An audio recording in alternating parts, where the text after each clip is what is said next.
police, desperate for help. She hysterically explains that she has just killed her husband in their home. First responders who arrive at the crime scene note that the woman is bloodied and bruised. She is holding a gun, and a man lay lifeless on the floor with 3 bullet wounds.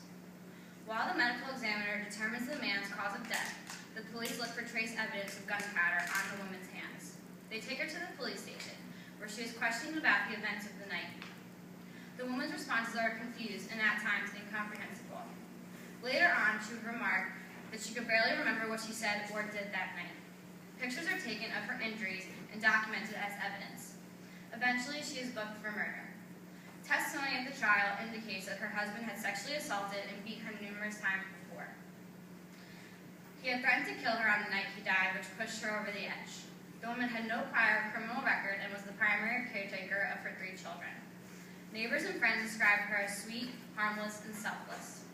She claimed she killed her husband in order to protect her own life, and her lawyers began to construct a battered woman syndrome defense.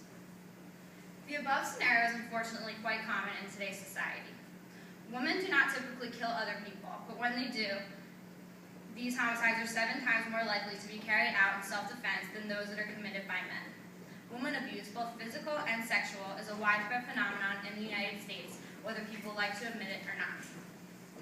My paper focuses on battered woman syndrome as the legal defense in criminal courts. Historically, women have been suppressed